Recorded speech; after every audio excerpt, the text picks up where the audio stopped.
Well, para sa mga manunood ng play, siguro dalawang bagay. Sana makita ng mga manunood kung gaano ka-hirap, ka-komplikado, ganyan gaano kasarap at ka-personal ang magsulat ng kwento na gaya ni Lucas.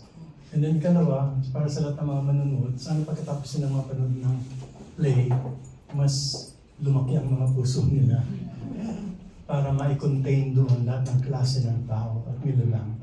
Tao man o tauhan man, bakla man o tomboy man, o nagkasala man o nagkamali, o nakulong man o hindi, totoong tao man o gaya din sa malyaga na fantasy na lugar, na sana maging mas malaki yung puso nila para magka-espasyo para sa lahat ng klase ng tao. Dahil hindi, I think, pinakamahalaga yan, pagiging makatao. And hopefully yun ang isang mensahe na pararating ng play. And maraming salamat sa pagkakataon ito na ginawa ng pangkat o group nito yung play ko at bibigyan buhay.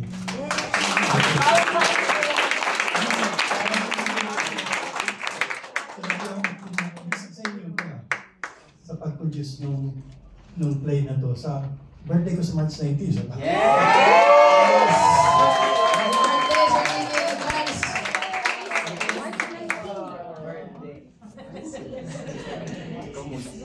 LJ, just a few words before you...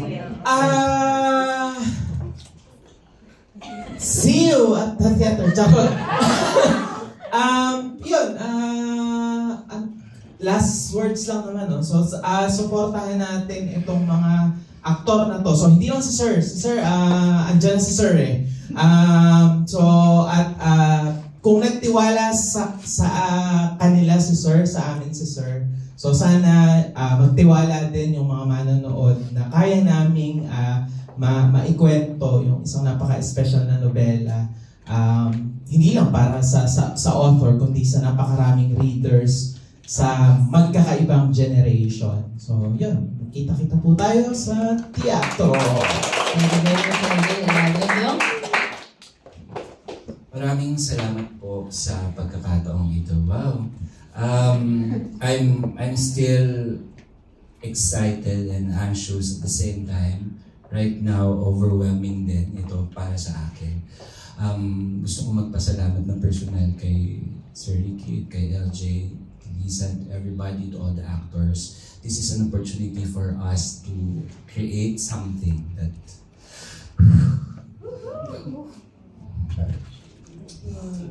and to Lambert sa partner who's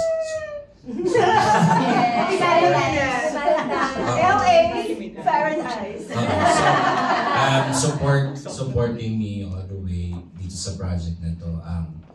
Ano siya it's a risk for us, for everybody, personal and professional. This is also something very special kasi the book is dear to us, dear to me, and it brought me back to reading again. Reading books. Birthday ko ba? Birthday direct yun. No, I'm just overwhelmed. Wala akong, like 3 a.m. I'm gising na umiikot yata yung tiyan ko. I don't know, I'm anxious. Marami dito, colleagues ko sa media, as a PR practitioner, they've seen me working backstage. And first time ko ma-press con. Ako lagi yun so overwhelming sa akin to na nandito ako. Maraming salamat po and I hope to see you sa March. And yeah, hope we share this passion to you. Mag-translate sana siya as we interpret and give the book into life, you know.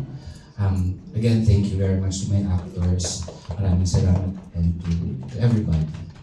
Thank you very much. And of course, for Family's Life. Thank you, LA Broadhouse, for the trust sa amin para maging ka-partner ninyo, maging ka-collaborator ninyo para ma-stage natin ang Para Kay B. We're very excited na ito yung pangalawa naming play at it really aligns with what Fire Nights is all about as well. So we're all about putting the unseen stories in the forefront, championing stories na normally hindi natin napapag-usapan. And thank you because this landed to us and para siyang blessing. Dahil tinatayo niya talaga kung ano yung Fire Nights. So LA Broadhouse, Fire Nights Live, and we also have a partner, TLT. Si Voltaire. So ito talaga mga ano to, reunion to ng mga magkakasama sa teatro na naniniwala sa isang vision at ini-inspire ng magkakasamang passion. So, thank you everyone. Napakalaking bagay po na nakakapag ngayon. At sana po, tulungan niyo po kami ay promote ang Para Kay B sa March 14 na po hanggang 30 sa Doreen Black Box Theater, Ateneo de Manila. And love, thank you so much for hosting. You were amazing.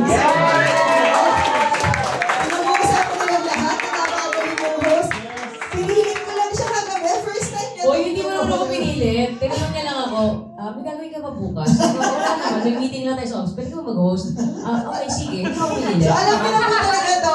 Happy business po ito. Maraming salamat po again. Thank you so much guys for coming. Tandaan po natin, Para Kay B will run from March 14 to March 30th, 2025 at the Doreen Black Box Theater, Ateneo de Manila, brought to you by LA Broadhouse with Fire Nights Live in partnership with Tunog at Liwanag sa Teatro. Ito po ay para sa lahat ng sawi, umiibig at mga nangangarap. See you at the theater. One family photo, please.